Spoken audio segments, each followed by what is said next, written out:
जनता अपने मताधिकार का इस्तेमाल कर रही है। दिल्ली में कांग्रेस नेता सोनिया गांधी, पार्टी सांसद राहुल गांधी और कांग्रेस महासचिव प्रियंका गांधी वाड्रा ने दिल्ली में अपने मताधिकार का इस्तेमाल किया है। आपको सुनवाते हैं इस दौरान क्या कुछ कहा है। ये तस्वीरों के जरिए हम आपको दिखा रहे हैं जहां पर राहुल गांधी अपनी माता सोनिया गांधी के साथ वोट कास्ट करने के लिए पहुंचे। दूसरी तस्वीर में भी आप देख सकते हैं और तीसरी तस्वीर में प्रियंका गांधी वाड्रा आपको नजर आ रही है जहां वोट डालने के लिए पहुंची। लगातार तमाम दिग्गजों द्वारा भी वोट कास्ट किए गए। पहली तस्वीर में आप देख सकते हैं राहुल गांधी अपनी मां सोनिया गांधी के साथ नजर आ रहे हैं, वोट डालने के लिए पहुंचे थे। दूसरी तस्वीर में भी आप देख सकते हैं जहां प्रियंका गांधी वाड्रा की बेटी भी इस तस्वीर में मौजूद है। तीसरी तस्वीर में प्रियंका गांधी वाड्रा खुद वोट कास्ट करने के लिए पहुंची। लगातार अपील भी तमाम जनता से करती नजर आए कि ज्यादा से ज्यादा अपने मताधिकार का प्रयोग करें और छठे चरण का मतदान लगातार जारी है। सातवें चरण को लेकर एक तरफ चुनाव प्रचार चल रहा है तो वहीं छठे चरण के मतदान को लेकर तमाम दिग्गज नेता ये अपील करते नजर आ रहे हैं।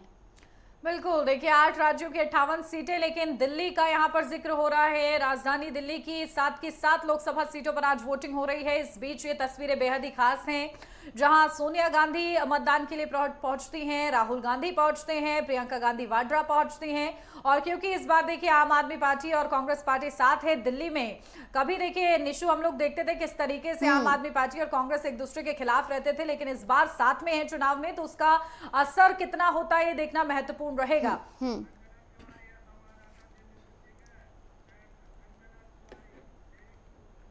तो तस्वीरों के माध्यम से हमने आपको दिखाया किस तरीके से तमाम दिग्गज अपना वोट कास्ट करने के लिए पहुंचे। इस बीच हमारे साथ हमारी संवाददाता संजना तिवारी जुड़ गई हैं। संजना, दिल्ली की सियासत में हलचल तब मची जब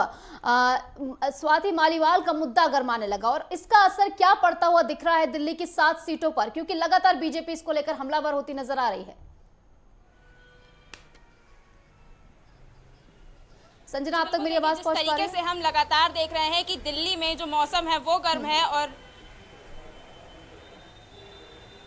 वो भी गर्म है और इसके साथ साथ ही जो दिल्ली की सियासत है वो भी कहीं ना कहीं काफ़ी ज़्यादा गर्म है। ऐसे में हमें ये लगातार देखने को मिल रहा है कि जो दिल्ली में वोटर्स हैं वो लगातार जो है वो पोलिंग बूथ पर पहुंच रहे हैं, पोलिंग स्टेशंस पर पहुंच रहे हैं, जाकर के अपना मतदान दर्ज करा रहे हैं। इस वक्त अगर बात करें तो जो मेरी मौजूदगी है वो दिल्ली के चांदनी चौक में है, जहाँ पर आप मेरे जस्ट पीछे देख सकते हैं कि गौरी शंकर मंदिर है। और इस पूरे बीच में आपने बात की स्वाति मालीवाल के केस की। स्वाति मालीवाल के केस की अगर हम बात करें तो उस पर कहीं कहीं बीजेपी लगातार ही अपना हमला आम आदमी पार्टी पर दर्ज कराती हुई नजर आ रही थी, जिस पर कल खुद जो मुख्यमंत्री हैं दिल्ली के अरविंद केजरीवाल, उन्होंने कहीं ना कहीं अपना वक्तव्य रखा था, जिसमें उन्होंने काफी साफ तौर पर इस बात को कह दिया था कि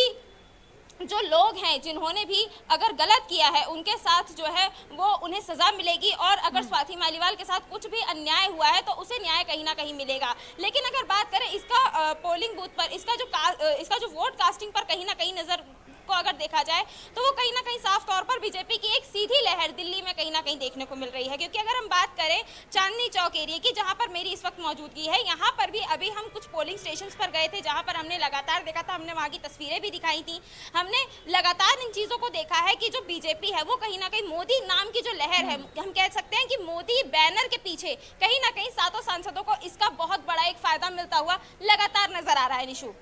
बिल्कुल संजना, देखिए क्योंकि आप चांदनी चौक सीट पर मौजूद हैं, यहाँ पर मुकाबला वाकई दिलचस्प है। क्योंकि देखिए इसी सीट से जो कांग्रेस के प्रत्याशी हैं जेपी अग्रवाल, वो 1984 में गए थे सबसे पहले लोकसभा। तो ऐसे में मुकाबला कैसे देख रही हैं? 3 बार से सांसद भी वो यहाँ पर रहे हैं और इस बार प्रवीण खंडेलवाल जो भारतीय जनता पार्टी की तरफ से हैं, व्यापारी हैं, एक अच्छा खासा वर्ग उनके साथ भी है। मुकाबला कितना दिलचस्प है फिलहाल इस सीट पर? जी बिल्कुल, देखिए अगर हम बात करें जेपी अग्रवाल की तो जेपी अग्रवाल कहीं ना कहीं जो है अगर हम देखें तो काफ़ी ज़्यादा दिग्गज नेता हैं। अगर बात सियासी मोहरे के तौर पर की जाए तो सियासी मोहरे के तौर पर उनका जो सियासी अनुभव है वो कहीं ना कहीं प्रवीण खंडेलवाल से भले ही बहुत ज़्यादा है। लेकिन अगर हम बात करें लोकेशन की, क्योंकि अगर हम लोकेशन की बात करते हैं तो चांदनी चौक जो है वो कहीं ना कहीं एक मार्केट एरिया है। तो ऐसे में प्रवीण खंडेलवाल क्योंकि व्यापारी वर्ग से भी बिलोंग करते हैं, तो ऐसे में काफ़ी सारी जो हम कह सकते हैं कि जो चीज़ें हैं, काफ़ी सारे जो अगर हम अनुमानों को अगर एक तरफ देखें तो ये कहीं ना कहीं देखने को मिल सकता है कि प्रवीण खंडेलवाल अपनी जो बढ़त है उसको कहीं ना कहीं बढ़ाते हुए नजर आ रहे हैं। इसके अलावा अगर हम बात करें तो चांदनी चौक जो है वो दिल्ली का सबसे ज्यादा फ्लोटिंग एरिया माना जाता है। यहाँ पर आपको हर क्षेत्र से आए हुए लोग दिखाई देंगे, हर एक जगह से आए हुए लोग दिखाई देंगे। चांदनी चौक में अगर हम बात करें, चाहे हम बात करें लेडीज से जुड़े किसी भी सामान की या बच्चों से जुड़े हुए किसी भी सामान की, तो हर एक तरीके की जो चीजें हैं वो कहीं ना कहीं इस मार्केट में उपलब्ध रहती हैं। दिल्ली अगर देखा जाए तो चांदनी चौक की पानी पूरी हो या छोले भटूरे, हर एक चीज से चांदनी चौक कहीं ना कहीं काफी ज्यादा फेमस है। तो ऐसे में व्यापारी वर्ग इस बार कहीं ना कहीं हावी होते हुए भी दिख रहा है। अब क्योंकि हम बात करें अगर प्रवीण खंडेलवाल के बैकग्राउंड की, तो उनका क्योंकि व्यापारी वर्ग के साथ ही उनका काफी अच्छा, अगर हम कहें तो वो एक समय पे यहाँ पर प्रेसिडेंट भी रहे थे। पूरी चांदनी चौक मार्केट जो है उसे उन्होंने एक लंबे समय तक हम कह सकते हैं कि अपनी छत्रछाया में संभाला है। तो ऐसे में कहीं ना कहीं जो प्रवीण खंडेलवाल है, उनकी जो बढ़त है, उनकी जो मजबूती है, वो कहीं ना कहीं व्यापारी वर्ग में भी ज्यादा दिख रही है। और इसके साथ साथ ही जेपी अग्रवाल के विपक्ष के तौर पर खड़ा होने पर भी उनकी जो मजबूती है वो कहीं ना कहीं बहुत ज्यादा अंदर तक देखने को मिल रही है। और इसके अलावा जो मोदी जी का बैनर है वो भी कहीं ना कहीं इस सबके बीच में उनकी इसी के साथ संजय, दिल्ली की सियासत में और भी कई बड़ी उठापटक हमने देखी जब सीएम केजरीवाल जेल में गए और उसके बाद उनकी पत्नी लगातार चुनाव प्रचार करती नजर आई। कहा जा रहा था कि सिंपैथी वोट बैंक यहां पर आम आदमी पार्टी को मिल सकता है और उस समय कयास भी लगाया जा रहा था कि सिंपैथी वोट बैंक के चलते कुछ सीटें जो है वो आम आदमी पार्टी के पाले में जा सकती है। लेकिन स्वाति मालीवाल के मुद्दे के आने के बाद अब लगातार बीजेपी हमलावर होती नजर आ रही है। तो क्या वो सिंपैथी वोट बैंक के चलते कुछ सीटें आम आदमी पार्टी झटक पाएगी यहाँ पर 7 सीटों में से, क्योंकि 2 बार से लगातार क्लीन स्वीप करती आ रही है बीजेपी? जी देखिए, बिल्कुल अगर इस बात को कहीं ना कहीं समझा जाए तो ये एक कवायद जो थी कि कहीं ना कहीं आम आदमी पार्टी जो है वो पिछली बार की तरह ही सिंपैथी का वोट बैंक कहीं ना कहीं इस बार यूज करने वाली है। तो वो हालांकि भरपूर कोशिश एक तरीके से अगर हम कहें तो सुनीता केजरीवाल को आगे करके कहीं ना कहीं की गई थी, लेकिन वो जो पूरी कोशिश थी वो कहीं ना कहीं विभव की बदसलूकी की खबरें आने के बाद से वो कोशिश कहीं ना कहीं नाकामयाब सी होती हुई दिखाई दी है निशु। इसके अलावा अगर हम बात करें